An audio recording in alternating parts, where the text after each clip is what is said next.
séparés, des péchés dans lesquels nous sommes encore, des choses que nous nous cachons pour faire dans le secret. Jésus est venu pour te sauver de tout ça. Il est le sauveur du monde. Il est venu pour te sauver de l'enfer. Il est venu pour te libérer et pour te délivrer. Jésus est le sauveur du monde. La Bible dit qu'il nous est né un sauveur. La situation que tu vis, il y a un sauveur qui est né pour ça. C'est que tu es en train de traverser le manque de moyens, la honte, la confusion. Il y a un sauveur qui est né pour toi. Aujourd'hui, tu es sans argent. Tu vois beaucoup de situations que tu n'arrives pas à résoudre. Tu vis dans une situation qui est difficile. La Bible dit que pour toi et pour moi, il nous est né un sauveur. Et ce sauveur a tout condensé qui est dans la parole de Dieu. Dans la Bible, il y a solution à tout problème. Dans la parole de Dieu, il y a solution à tout. Il y a solution à tout. Pourvu que tu mettes en pratique. Tu es dans la 15e église maintenant. Ça doit faire la 15e église. Mais qu'est-ce qui ne va pas? Ou bien ça fait la 17e église. Mais il y a quelque chose que tu dois mettre en pratique, qui est la parole de Dieu. C'est pour cela que ce sauveur est pour nous donner cette parole-là, qui est en la mettant en pratique, en la méditant, en obéissant à la parole de Dieu. Tu verras que ta vie va aller dans le bon sens. Ta vie va prendre la bonne direction. Peut-être que déjà tu obéis à 3, mais à un que tu n'arrives pas à obéir. Si tu veux quitter ici, va dans une autre église. C'est toujours la Bible. Dieu attend ton obéissance. Il se tourne vers cette personne. Et quand le monsieur, quand le démoniaque voit Jésus, il court et il vient vers Jésus. Il court et il vient vers Jésus. Pourtant, il était dans des endroits où on enterrait les morts. Il était dans des cimetières. Il se blessait là-bas. Il se maîtrisait avec des pierres. La Bible dit que même si les montagnes, des lieux d'adoration, des cimetières, des endroits, des lieux où les gens vont adorer, où les gens vont pour lancer des sorts, où on enterrait tous les grands féticheurs de son village. Il était là-bas, mais rien ne s'est produit. La Bible dit que sa situation allait en s'empirant. C'est pour dire aux chrétiens que nous ne devons pas adorer les morts. Aujourd'hui, quand on est un problème, on invoque notre grand-père. Mon grand-père, si tu étais là, ça n'allait pas se produire. Ce n'est plus le temps d'appeler ton grand-père, il n'est plus là. En le faisant, tu es en train d'invoquer un autre esprit que tu ne connais pas. C'est que tu devrais dire plutôt Jésus-Christ de Nazareth, voici la situation que je vis. Je t'invite à venir intervenir, à venir agir. Je sais que tu peux le faire. Mais nous, on appelle le grand-père, grand-papa. La forêt, là, les gens veulent m'arracher, viens me défendre. De son vivant, il n'a rien fait. C'est à Samuel qui va venir te défendre.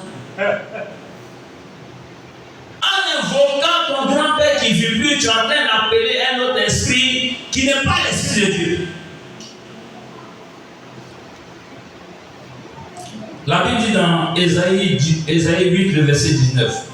Si l'on vous dit, consultez ceux qui évoquent les morts et ceux qui prédisent l'avenir, qui poussent des sifflements, des soupirs, répondez, un peuple ne consultera-t-il pas son Dieu?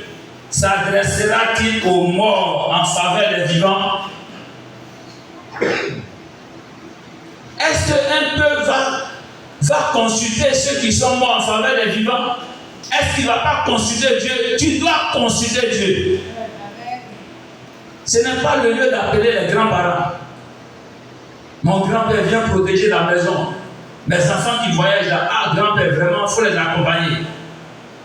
Ça va, si mon grand-père là, il ne voit pas ça, hein, il va régler ça tout de suite. De façon inconsciente, tu es en train d'appeler un esprit de mort. Tu devais dire, j'ai accepté Jésus et j'ai l'assurance qu'il va régler ce problème. Amen. Ecclésiaste chapitre 9, le verset 5.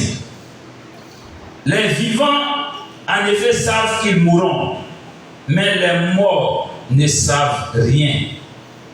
Et il n'y a pour eux plus de salaire, puisque leur mémoire est effacée. Les morts ne savent plus rien. C'est fini. Si tu as vu un mort, c'est que ce n'est pas Dieu qui l'a envoyé. Les morts ne savent rien. Le monsieur était dans le cimetière, la Bible qu'il était dans les sépulcres, nuit et jour, c'est là-bas il dormait. Mais sa situation ne s'est pas améliorée. Sur les montagnes, des lieux où on va pour invoquer, faire des incantations, il passait le temps là-bas, il faisait tout, il se blessait, le sang coulait. Souvent, on a fait des pactes avec des montagnes, on a fait des pactes avec des morts. Et dans tous ces lieux-là, malgré tout ce qu'on a fait, notre situation ne change pas. Sa situation n'a pas changé. Malgré ça, Jésus savait tout ça, mais il est venu vers lui. Jésus nous connaît tel que nous sommes. Il sait ce que tu es, il sait ce que tu fais. Mais malgré ça, il s'étend la main, il vient toujours vers toi. Or, si c'est sur la terre, ici, sur la terre, c'est les enfants, c'est l'enfant qui a l'erreur, il va vers la grande personne pour demander pardon. Il cherche les faveurs, il demande pardon. Mais Jésus, il connaît tes erreurs, mais il se déplace et il vient vers toi. Parce qu'il est Dieu. Il veut que tu sois sauvé. Pas pour payer ta dîme seulement, mais parce que tu vis. Il veut te sortir de cette situation. Ce que tu es en train de traverser, il veut te sortir de là. Il veut te sortir de ce découragement. Tu regardes trop à ton âge, tu regardes le temps, tu es découragé. Tu te dis, mais je fais quoi? Est-ce que ça va changer? Est-ce que ça va évoluer? La Bible dit, il nous est né un sauveur. Ce que tu es en train de redouter, tu ne veux pas, ça il ne faudrait pas que ça m'arrive. Seigneur, mais c'est ce que je suis en train de vivre. La Bible dit qu'il nous a donné un sauveur. Et ce sauveur a tout mis dans sa parole pour nous. Il nous a donné un sauveur. Sans cesse dans les sépulcres, nuit et jour. La Bible dit que souvent il avait des fers aux pieds, il avait des chaînes, et ces chaînes-là, il les rompait, il les cassait, et personne ne pouvait l'aider, personne ne pouvait venir à son secours. L'homme ne pouvait rien faire. Ce que l'homme pouvait faire échouer, l'homme ne pouvait que l'enchaîner. Mais il a cassé les chaînes. L'homme ne pouvait que lui mettre des fers aux pieds, mais il a cassé les fers aux pieds. Les gens sur qui on a compté, ils nous ont déçus. Les gens sur qui on a mis notre espoir, notre espérance, pour dire celui-là, c'est celui qui va m'aider. Bien aimé, ils nous ont déçus. L'homme ne peut pas aller au-delà de certaines choses. Il y a des choses que l'homme ne pourra pas faire pour toi. Il y a des solutions humaines échouent toujours. La solution de l'homme, la confiance nous dit non, l'homme va agir. Il y a toujours eu déception et échec. Ici, les hommes ne pouvaient plus rien faire. Il y a des maladies où l'homme ne peut rien faire. Il y a des situations que tu traverses. Tu as tapé à toutes les portes. L'homme ne peut rien faire. L'homme est limité. Même si ton papa est général, il a des limites. Il y a quelqu'un qui est au-dessus de lui. L'homme ne peut rien. Compter sur l'homme. Pour dire il va agir. Il va m'aider. Souvent, au moment où tu comptes le plus sur lui, c'est là qu'il vient te décevoir. Je comptais sur toi pour m'envoyer l'argent. Il te dit, c'est sûr que je vais envoyer l'argent. Au dernier moment, tu es déçu.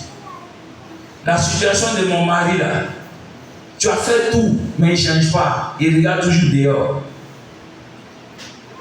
Tu fais tout ce qu'une femme peut faire, mais ses yeux sont toujours dehors. Tu ne peux rien faire.